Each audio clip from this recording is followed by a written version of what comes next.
Stargazing Hill by S.R. Martin.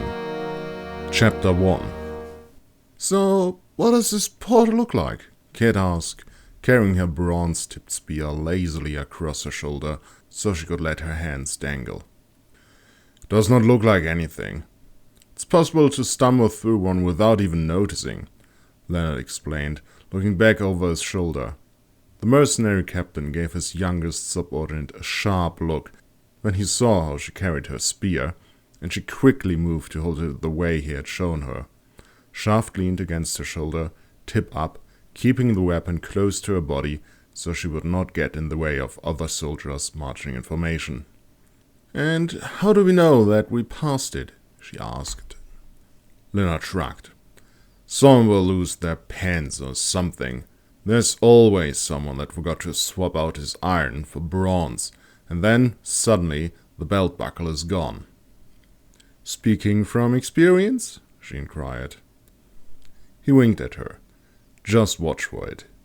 "Actually, we have passed the portal 5 minutes ago," Heinrich remarked from the front, letting himself fall back to the main group as he took a swig from his water skin.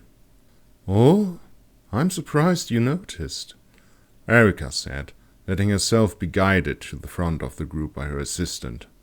Nominally, she was the leader of this expedition, a master from the Astrologers Guild, but she wore a thick, black velvet blindfold and relied on her assistant to lead her around.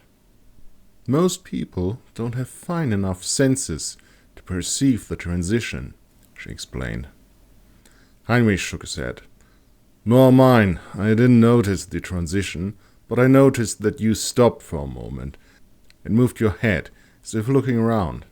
A soft smile grew on her lips, and Heinrich noted, not for the first time, that she was a beautiful woman despite her age. Tall, slender, with silky white hair and milk-white skin. One could mistake her for an albino. She was in her 40s, but the life of an academic without the hardship of the poor and the excesses of the decadent had left her looking no older than 30. "My, your senses might be dull, but you are a sharp man, Master Weidmann," she complimented him in a playfully mocking tone. Heinrich bowed. He knew she could not see the gesture, but could hear his clothes rustling well enough to know what he was doing. The Weidmann was about the same age as the astrologer, tall and white of shoulder, but a life spent traveling had left deep grooves in his face, and his black hair was beginning to gray. "I'll scout ahead," he said, then turned and tied the water skin back to his belt before he quickened his steps to get 24 paces ahead of the group to continue leading the way. They were traveling through a wild, boreal forest. The highest pine trees, so tall as 40 men, let no light come to the forest floor between them. Because of that, while the group had to travel through perpetual twilight even in the middle of day, at least there was little undergrowth to block their way. They were following no path, not even a game trail. Heinrich was leading them by instinct in a northwest direction. If pressed to explain how he did it, he might have said there was a way how the trees grew, which phase of the trunk the lichen were lighter. But in truth, he just felt which direction was right. He had spent so much time in the wild, navigating through the woods came as naturally to him as breathing. "Does not look like we are in another world," Kat remarked the next time the group halted to take a brief rest. "Trees are still the same." "The trees have been all wrong long before we even got to the portal," Heinrich replied. That earned him several curious glances, not only from the mercenaries, so he elaborated. "The Wurd itself is a Middlelands forest with mainly broadleaf trees. But near portal the weather, the plants, and the animals of the two worlds mix. That's why we've been traveling through a boreal forest all day." Kat just looked at him, confusion written on her face. Ayaka's assistant, a young woman like herself, gave her a reassuring pat on the shoulder. The two of them were a stark contrast. Kat was hard and mean as a stray cat, with fiery, short hair and sinewy muscles, easily mistaken for a man in her padded jack and colorful mercenary clothing, while Asteropa was like a petite wizard's familiar cat, lithe, with night blue hair and mysterious silver eyes. Even in her brown traveling robes and white cloak, she looked refined. "Wait until the stars come out," she said. "Then you will see." "Unless I'm too busy looking at you," Cat replied with a suggestive wink. Asteropa drew back and pulled her hood up, trying to hide a blush. The mercenary had been flirting with her since the first day of the expedition, and she was starting to think that she was not only teasing her, but actually meant it. The whole exchange earned them whistles and catcalls from the 4 other spearmen. When the commotion had died down again, and people went back to nibbling on their bread and sipping on water, the blindfolded Erica suddenly went stiff, then started turning her head here and there. "Did you hear that?" she asked, no one in particular. "Quiet, everyone," Heinrich ordered, and stood up on a fallen tree. He looked into the dark, foreboding forest in every direction, then put the cups of his hands to his ears and listened intently. He was just about to call it all clear when he too picked up the sound that had spooked the astrologer. Quiet footfall coming in a 2-2 rhythm, accompanied by a dragging sound now and then. The white man pointed into the direction of the sound. "We've got company. Leonard, get a spear wall in that direction. Ladies, get up here on the tree." He jumped from the tree and rushed to the side of the camp where they had bound their 2 mules which were carrying the group's supplies. He unbound them, led them by their reins to the tree in the center of their campsite, and bound them to the tree just as Asteropa was helping her teacher to climb onto the tree. "What is it?" Erica asked. "Not sure yet. From the sound of it, it could be an ungeheuer," Heinrich replied as he pulled his bow from the pack of one of the mules. It was an unusual construction, a hard recurved bow made from horn and sinew, combined with a wooden magazine box that held 6 bronze-tipped bolts. Within a moment he had the bow strung and took position to the left of the spear wall. The mercenaries had already formed up with practiced routine. For a tense moment they waited, staring between the trees, listening intently. Soon they all heard it, and Cat's brow became gleaming with sweat. Then the creature finally came into view. It was a lizard, big as a bear, with slick, dark green scales on its back and light green on its belly. For its size, it was surprisingly quiet. Only its long tail dragging past tricks from time to time gave it away. It came straight for them, with its tongue flickering from its unusually large head. "That's a wildworm," Heinrich explained. "They're surprisingly quick, and their bite is poisonous." "Do you need magic assistance?" Erica asked from the back, a wavering hand already raised to her blindfold. "Keep the blindfold on. We should be able to drive it off," Heinrich objected. "I wish I had your confidence," Leonard remarked from the right of the spear formation, adjusting the grip on his spear. "What do we do?" While Leonard was commanding the mercenaries, and would be in charge of a fight against human foes, everyone agreed to listen to the white man's commands when it came to wild animals and ungeheuer. "Try to be loud, appear big and threatening, jab it when it gets too close, and watch out for its charge," Heinrich explained. Leonard nodded. "You heard the man. Let's call out for the freien Spieße." He raised his spear and waved it from side to side, and as one, his 5 men joined in, calling out the war cry of the Freien Spieße, the largest freelancing mercenary band from Ambeck.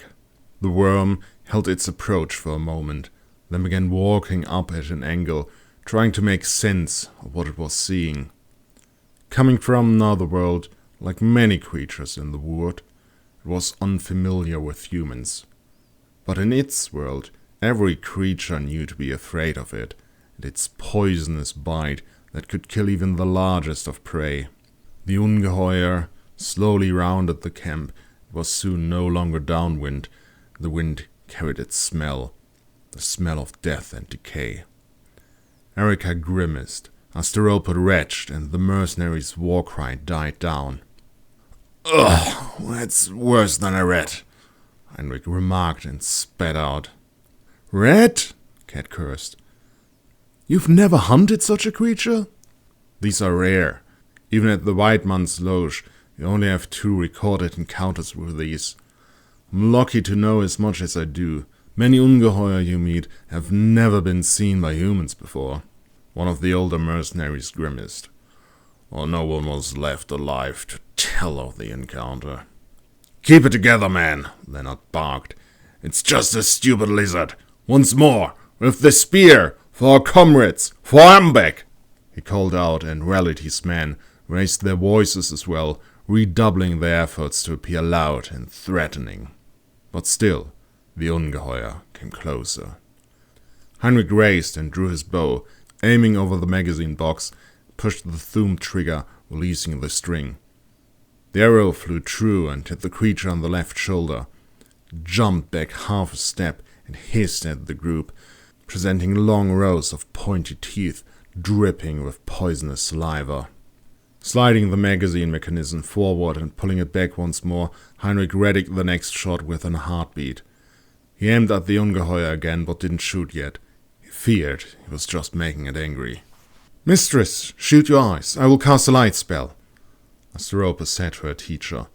She had pulled out an arm-long staff made from dark wood, topped with a specially cut crystal called a Glitzerstein, or star tear, that seemed not only to refract the light, but shine with the light from within. Now she raised it above her head. As the creature drew closer, the mercenaries jabbed at it with their spears, keeping it at bay, the young astrologer with magic symbols. She had seen them in the constellations in the sky, and the tip of the staff drew them into the air as faint lines of light. After a moment she was finished. She raised the staff behind her magic pattern and imbued it with ether. The crystal shone bright. Then the lines lit up, and a blinding sphere of light exploded from the ethereal constellation. For a moment, it was as if a star had come down to the forest floor, drenching everything in bright light and hard shadows.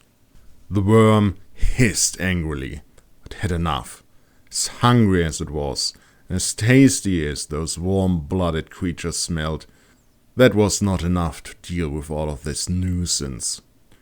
When the light died down and everyone's eyes slowly adjusted to the gloomy twilight again, the Ungeheuer was gone, slithered back into the forest, searching for easier prey. Chapter 2.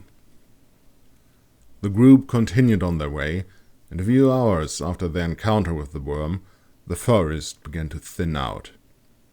In the afternoon, they reached the edge and stopped and beheld a rocky tundra, where long, pale grass swayed like ocean waves under a cold wind. The Wurd's influence seems to be at an end. Is this far enough away from the portal? Heinrich asked the astrologers. Asteropa was quietly describing the scene to her teacher, who eventually replied to his question. "Let's travel a few more miles, just to be sure. Can you see any good observation points?" she asked her student. "Let's see," Asteropa replied, took a small brass telescope from a leather cylinder on her belt, and began scanning the horizon. Heinrich and Kat watched her for a moment, then started scanning the horizon with their naked eyes. Eventually, Asteropa pointed to where she was looking. "There's a lone hill in that direction," she exclaimed. Heinrich stepped beside her and strained his eyes to see in the direction she was pointing. "How far is it?" he asked. "Just at the horizon," Asteropa replied. After a moment of staring, Heinrich rushed to a nearby tree, climbed up its lower branches until he was halfway up, then looked at the horizon again. "It's about a full day of travel," he called from up high, climbed down again, and rejoined the rest of the group. It's hard to tell without knowing how tall the hill is. Distance can be deceiving, he explained. Is there anything closer by? Erica asked. Asterope shook her head. Nothing that gives us good elevation. Is that important? Leonard asked. The steppe is free of any trees. You can see the stars from anywhere. We don't just want to see the stars, we want to study them, Asterope explained. For that we need elevation, so we can even see the stars low to the horizon. The air is also clear up high. If that is the best place around, we will go there, Erica decided after a moment of deliberation. Then we should camp early, while we are still at the edge of the forest, Heinrich interjected. We won't be able to find firewood out there. We have to take it with us, as much as we can carry. Leonard nodded. Won't be able to find wood to construct shelter and barricades either. So we camp here and gather supplies for an entire day. Maybe the white man can go hunting. Erica thought about these suggestions for a moment, then nodded. You're the experts on this, and I trust your judgment. We shall make camp here for a day and gather supplies. When the stars came out, it became obvious that they had traveled to another world. Everyone was craning their necks, looking up into the heavens above. Even Cat, despite her earlier teasing, was staring up. The weather is clear, no clouds blocking the sky. Where are all the stars? She wondered. That's all there is. This world has far fewer stars than Cruisal, Asterope explained, happy that their journey had finally reached a point where her expertise could shine. No kidding. There are like only a dozen stars in the sky, Cat said. The journeyman astrologer raised a finger. A few more than a dozen. Not all are visible to the naked eye. Cat tore her eyes off the sky and looked at her, puzzled. Why would an astrologer want to come here? There's nothing to see. There might not be many stars in this world, but the ones that are here are holding the knowledge we are looking for, Asterope explained. Or at least we hope so. We won't know for certain until we study them in detail. The pitch-dark night sky became even more wondrous later that night when a blue moon rose, and the excited whispers of the mercenaries on watch grew louder. One by one, the entire camp woke, crawled out of their sleeping bags and tents, and their voices joined the general excitement. Oh, look how big it is, Cat marveled. Never mind that, it's sowing blue, Leonard added. That's Cruisal, our world, Heinrich explained, stretching as he just crawled out of his bedroll. No way, Cat protested. Why would it be blue? The white man shrugged. Not sure. Might be because the oceans are so big. I'm surprised you would even recognize Cruisal, Erica remarked, still within the tent she shared with her pupil, but easily enough to hear through the canvas. Not many people know what it looks like from another world. I can't take credit for that, Heinrich admitted. We white mannen often find ourselves in other worlds, all of them with their own moons, different from the ones we know. Eventually, someone figured out all these worlds had a big blue moon in common. I read about it in the Loge in Ambeck before I ever stumbled through a portal. Would have thought the Loge would keep records of such nature. One might think you a scholar after hearing that, Erica teased. Heinrich chuckled. The winter nights grow long for a white man. At some point, everyone finds themselves stuck in the Loge with nothing to do but read in the library and listen to the stories of the old mossbacks. He shrewdly omitted where young white men spent the winter before they ran out of silver. Does that mean that our moons back home are their own worlds as well? Cat wondered. They are, Asterope yawned, just come out of the tent, wrapped in a woolen blanket. What are they like? Cat asked. The astrologer shrugged. Not even the masters at the guild know, she replied. At least they don't share this knowledge, she added in thought. And not even we white men know where the portals leading to those worlds are, Heinrich added. Though some speculate that the entire Wurd is the portal to Wurda, the Green Moon. Asteroper raised an eyebrow at that. That's a strange theory. Heinrich shrugged. The Wurd is a strange place. And everyone nodded and mumbled agreements to that. After gathering supplies for a day, and spending another night at the edge of the forest, the expedition eventually set off into the treeless steppes, heading to the lone hill in the distance. During their first rest that day, everyone pulled additional clothes from their packs or wrapped themselves in their blankets to ward them against the chill bite of the constant wind. In the early afternoon, Heinrich was again far out in front, spotted movement to the north. The group had traveled far enough that the distant hill had grown to a prominent feature on the horizon, but without any good spots to give him an overview of the flat landscape, he only saw them when they were within shouting distance.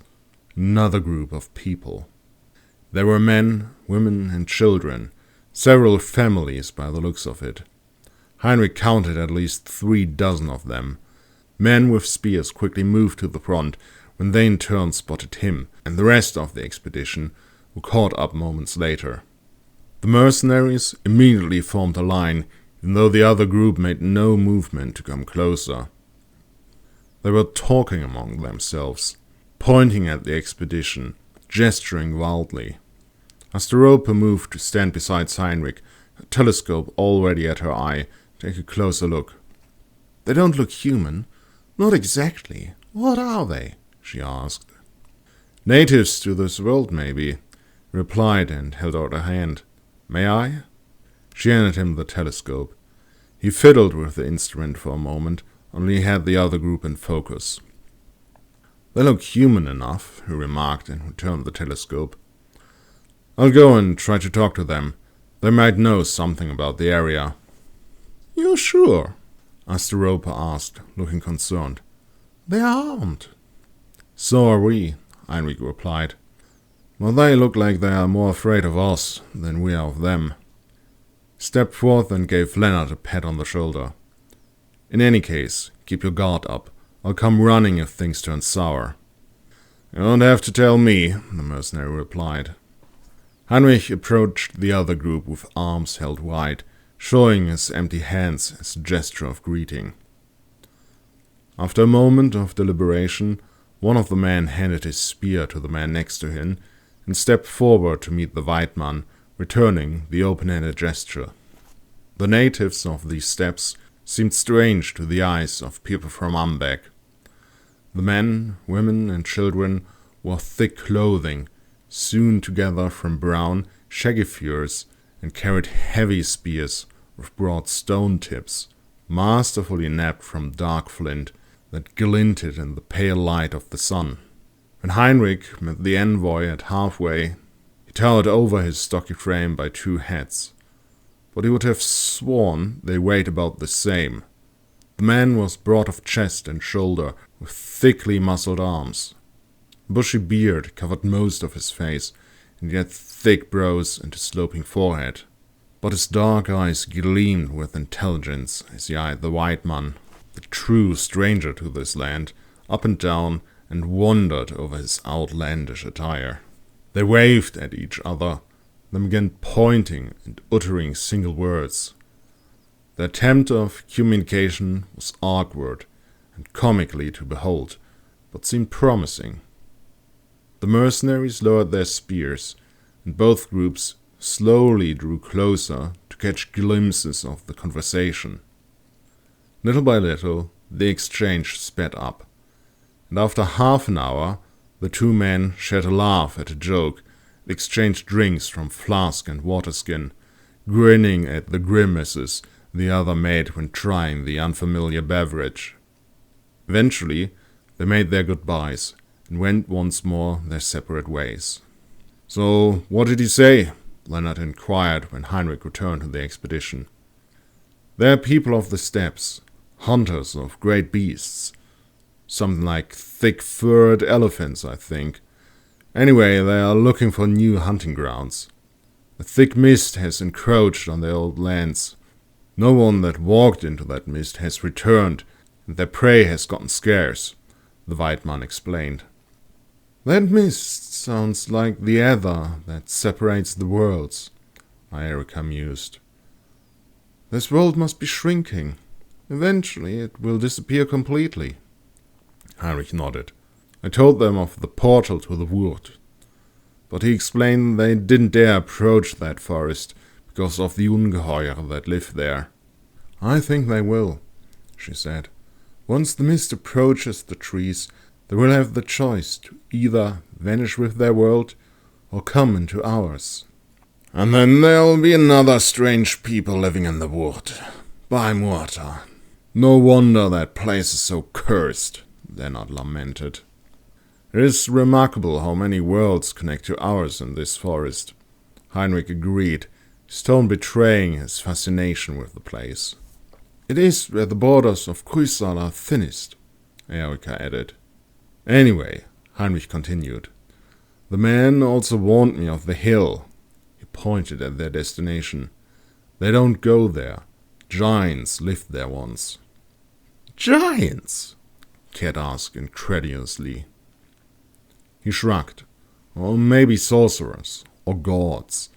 It was not clear to me if those people were big in stature or just in power. Whatever the case, I think they are only afraid of the ghosts of those people. They have not seen them in living memory. Ghosts? Master Rope inquired. Probably only superstition. Well, no one will get there, he explained. Leonard scratched the beard on his chin. That hill might be more trouble than it's worth, he mused and turned to Erika. You still want to go there?